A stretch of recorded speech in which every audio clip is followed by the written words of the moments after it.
Welcome to Hospitality Insider episode on Koni TV. Today we have honored guest Nicole Smith from Hirsch Bedner Associates, the #1 hospitality design firm in the world. Hi Nicole, thank you so much joining us today. Thank you for having me. Yeah, so start telling us all the great things that Hirsch Bedner is doing, and then just to tell us anything you want to tell about Hirsch Bedner.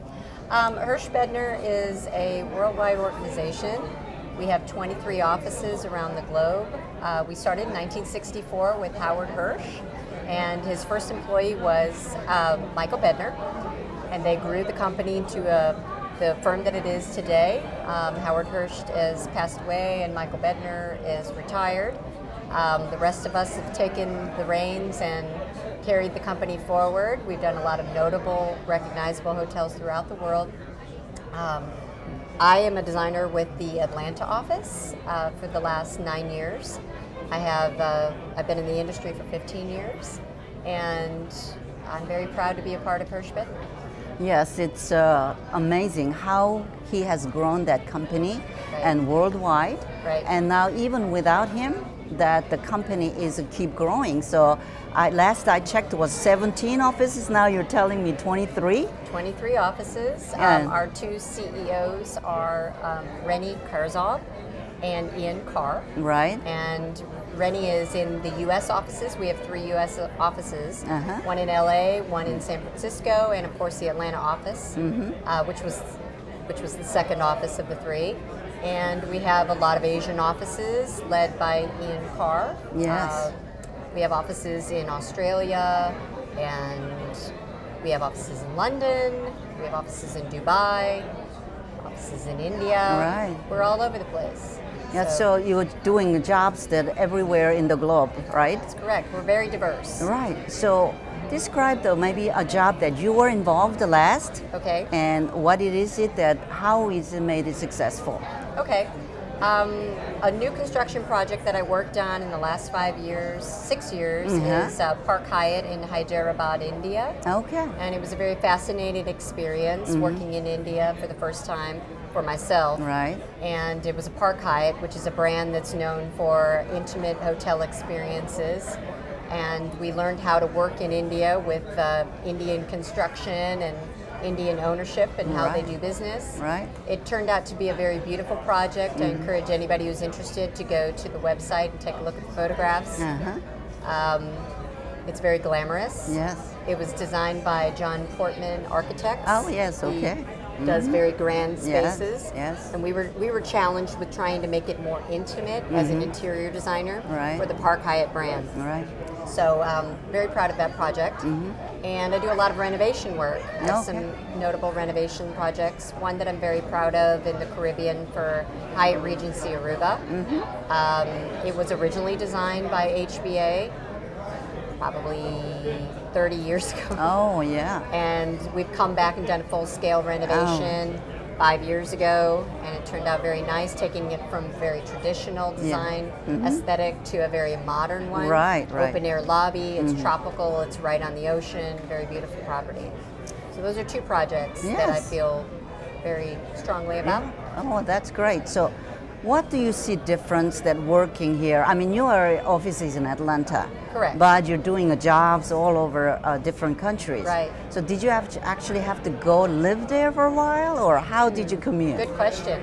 Actually, we commute back and forth all the time. The design process is mostly heavy on the front end. Okay. In terms of presenting to your ownership, presenting to your operator, working in collaboration with other consultants like architects and lighting designers and landscape designers, engineers. Yes. It's a big, happy family trying to put together a big project. Exactly. And have it open and look beautiful at the same time. So when we go and visit once the project, if it's new construction, gets off the ground and it starts under construction, we'll go and visit the progress. Yes. And review how it's coming along and make edit decisions about how things might change or be adjusted to deal with conditions that present themselves as challenging. Right. And so that process is more of an ongoing construction review process beyond the design. Exactly.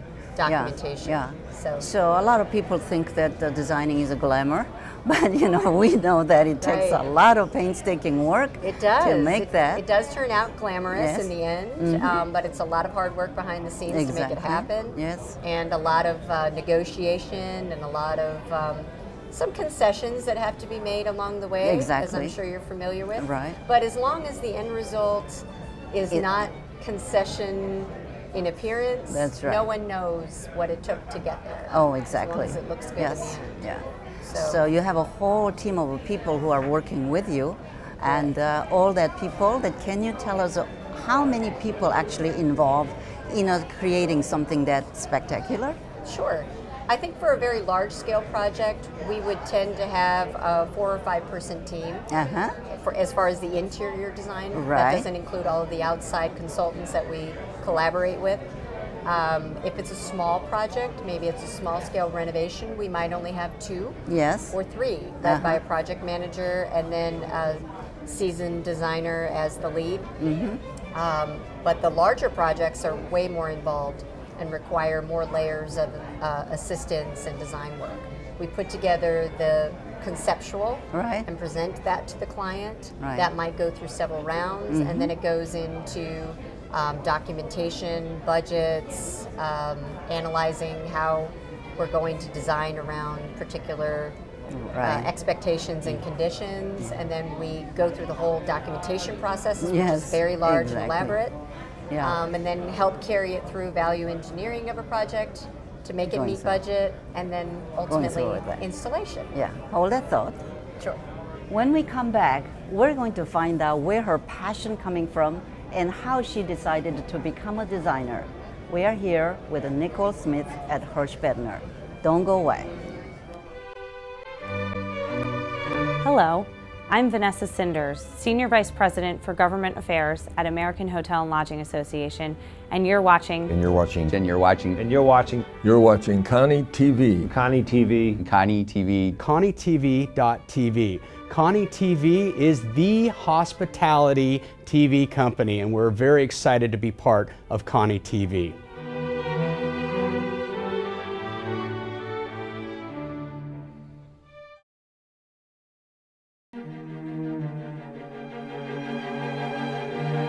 Welcome back to Hospitality Insider with Nicole Smith at Hirsch Bedner Associates in Atlanta.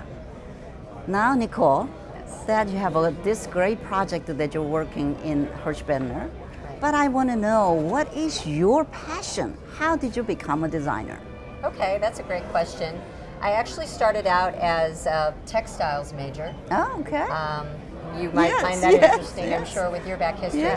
And so I was a apparel designer when I left school, textile design degree.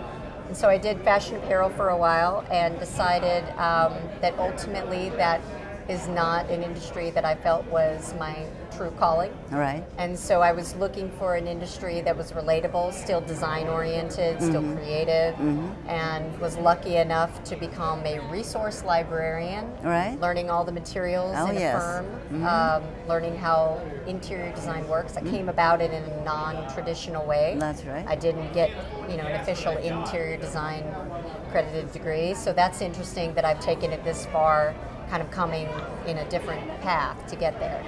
And so I fell in love with interior design and creating spaces, and found that it was a great outlet for imagination, creating a sense of place, and creating the big picture of an environment. I found it very inspiring, and so I've never looked back. I don't even look back to the fashion industry, although you pull fashion into your designs all the time, so that has helped me from that standpoint. Yes, I mean, even your textile background does help a great deal, because if you look at in the room, how much textile goes inside there. Right? Yes. Exactly. So it helps to know and have that background. Absolutely. To specify the right things. Yeah. So with all that, what do you think is the ingredients for success? Why does it make you successful? Why this Hirsch Bedner, and of course you're part of big success, why are they different? Why do they become more required by the customer? Sure. I think HBA is a very seasoned company that has done some incredible projects, and so you're learning from people when you start with HBA that have a lot of experience, right? And so growing within that company means that you're learning from the best, right? And I'm not really saying that, I truly feel that in my heart that I'm working with people who are incredibly talented. So that is important for my success, to be working with people that I can trust and believe that they've been there and know the right decisions to make. And so I've kind of evolved and grown within that organization. As far as what I feel about success in this business, I think you are only as good as the output of your design, and you're only going to get your next project by doing a successful project for your client. That's right. And I truly believe in repeat business and cultivating relationships with clients for a long time. And I strive for that with every project. It doesn't matter, nothing matters than making a beautiful design and making the client happy in the end, because it's their money. That's right. And it's their long-term property value. So when you're in the process of designing, do you all consider how you can maximize their return on investment? Absolutely. You have to be thinking about that every single day. Every decision is based on how it is going to, it's a business, you know, hotels. That's right. Whether it's hotels or food and beverage, or whether it's, which is heavily reliant on return on investment. So everything you design is creating an experience for the guest or the end user. And if they're having a great experience and they enjoy the environment and the experience of the environment, I think they will continue to come back. Loyalty, happiness with what they're experiencing, and your design is part of what they're experiencing. So you're creating something for the client to capture the same thing between us and the client. They're capturing that with their guests. They want their guests to come back over and over and over again and have a great experience. So we're all kind of tied in together to create environments that people enjoy. Well, so you would talk about environment now that sustainability becomes a really very necessary ingredient of any design that's going on. And can you explain a little bit what you do that there's focus on and to make that LEED certified buildings? Absolutely. Working all over the world, we have a lot of clients that have specific requests in certain regions. I think it's important to regionalize your materials and regionalize your sourcing, because if you think about it, if you're trying to design things that are far away and bring them all the way across the globe to be installed in another location, it's not very efficient in a lot of different ways. Yes, right. And so you really need to try to design with things in mind that are local. Couldn't you use local materials or regional materials? Yes. And it gives it that character, a sense of place. Oh, I've arrived in the Philippines, and I'm seeing things that are representative of the Philippines in the design, right? Exactly. It could be taken anywhere, that's just an example. That's right. But I think it's important to try to source locally or regionally and embrace the local culture. Yes. And even on a recent project where they said, you know, we want to, it's a government involved project, we want to give back to our manufacturing locally and use people that are working locally to help build the project. I totally embrace that. Yeah. Okay, so then you really need to get familiar with a lot of local sources. Right. And a lot of research. Yeah, a lot of research that requires to do that. Absolutely. Yeah. Okay, hold that thought. Okay. So when we come back, we're going to talk about what is the future plan.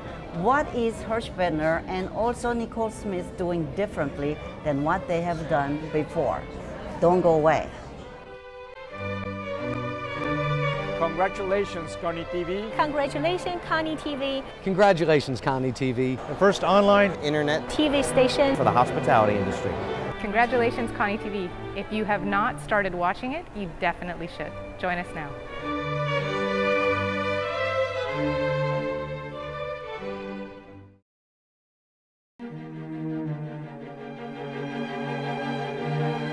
Welcome back to Hospitality Insider with Koni TV. We are here with Nicole Smith at Hirsch Bedner Associates, the #1 hospitality design firm in the world. Hi Nicole, thank you so much for sharing great stories. Thank you. And now that whole world is changing and business is changing, and what is Hirsch Bedner's future plan and how we embrace it, all that is changed? Okay, I think what's great about Hirsch Bedner, and we affectionately call it HBA sometimes, is that we have such diversity and large amounts of offices in different regions of the world. And so we can service our clients wherever we're needed. We have a proximity office that's really close to most locations throughout the world, so that we can get there quickly. We have people we trust in other offices we can send for site supervision or attending meetings and coordination. And so that's really effective, rather than being located in one location and having to make yourself accessible to the world. So I really enjoy that. I like getting to collaborate with my other offices, getting them involved on something if need be, to represent me to our clients and doing researches. And I think it's useful to have an office to go to in that region. If you need to be there for a while for a particular project, and you have a place to house yourself and work effectively for the client. That's fantastic. So you can really collaborate together to come up with the best solutions for that customer. Right, and even internally, we utilize some of our offices as support. And I find that very interesting for one reason, is that you cannot always do everything in your own office effectively. Sometimes outsourcing to another office to complete certain capabilities and documentation really helps you be more effective for your client. Absolutely. And so in terms of documentation, we can be more rapid by utilizing other teams, that type of thing. So now you have so many offices, and then if you say the sourcing of all your materials, that if suppliers, what is the best way for a suppliers to approach to become part of your sourcing team? Okay, I think trust and confidence in your supplier is paramount. Because it's one thing to design, it's another thing to then trust your design to a source who's going to execute your design. So I think that partnership is critical. So from a supplier's perspective, I would suggest that they build a relationship with every HBA office, Hirsch Bedner office, come in and talk about their product, talk about the regionality of their product, talk about their manufacturing, make the designer completely confident in their capabilities. And it's kind of like back to the same description I was making earlier. Once you've used that supplier once and have the confidence that they will execute to the quality level you need, you will tend to trust that supplier again for your next project and know that they will come through for you and build a beautiful product to represent you well. Right, it's really a partnership, isn't it? Absolutely. Yeah. So with that in mind, that when you got many offices, do you search for the companies that has a global presentation? Yes, I think it's important to have the confidence of a company or supplier that has the backing to be there. In this day and age where suppliers can go dark or lose their business, we can't invest ourselves in that. So we need to have the confidence that a supplier has the capability to take the project to completion. It's also kind of interesting, though, to have suppliers who are niche-oriented and have unique products.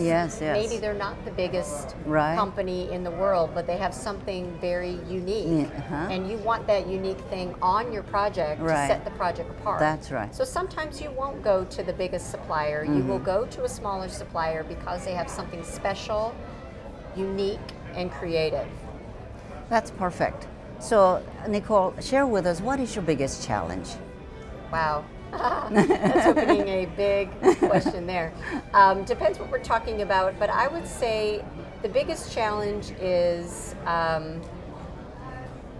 executing your original vision. You can create the most beautiful spaces, and then when push comes to shove and reality sets in, that design needs to become a reality in a cost-effective way. So it's always a challenge to be able to take your original vision and design and make it work within a tight budget and or just a realistic budget. Yeah. And so you have to find ways, creative ways, to make the important things stand out, spend the money on the important things, and minimize the things that are of lesser importance and make those more cost effective. Push the creative feature things out front and simplify some of the other things that are less noticeable. Right. So, That's challenging. yeah. And you have done through so many challenges and everything worked out at the end, right? Usually, and no one really knows when it doesn't work out. Yeah. That's what we ensure, that it looks great, regardless of the challenges that went on. Yes. So now on our Koni TV, we have a program we're giving back. So we want you to share, either personally or as a company, what do you do that give back your talents or anything that to the world? Okay. I think that we give back by utilizing local suppliers and utilizing regional materials and things like that, especially in countries where they may not get the opportunity to, in smaller companies, areas where a project might occur where they don't necessarily have a lot of built-in manufacturing. Putting those people to work, creating jobs out of that project, I think is important. Certainly everybody within the organization has their own personal philanthropic desires and interests to give back. So I think designers inherently are giving back, from of course, that standpoint. But I feel proud that the company really tries to help utilize local and regional labor and suppliers. We are running out of time, but we want to ask a really good question. That would you give us your wisdom if there's a lot of designers are looking at your TV and saying that I want to be just like her. So what is your wisdom? What your advice you can give it to them? I think a lot of designers coming out of school may not realize the amount of time and energy and years it takes to get the experience level to put in front of clients that I have the confidence, I know what I'm talking about, I've been down this road. I can cite a lot of examples as to why this worked and didn't work. Right. I think for a young designer, it's important to have the longevity to stick with a company, work hard, put in your time, learn from your managers who have been in the business for a long time, and you become a more confident designer by those experiences. You can't get from A to B that rapidly. Or I should say A to Z. Right, You can't jump from A to Z. That's okay? right. Experience is everything. Every step. So I would tell young designers, just put in the time, learn from incredible designers who have been there, and you will get there yourself. Okay, thank you so much. Sure. Nicole, it was such a pleasure having you here. Nice to meet you. And thank you so much for watching Hospitality Insider with Nicole Smith at HBA, the world's largest design company. If you want to know more about Hirsch Bedner Associates or Nicole Smith, please go to companyâs.tv. Thank you.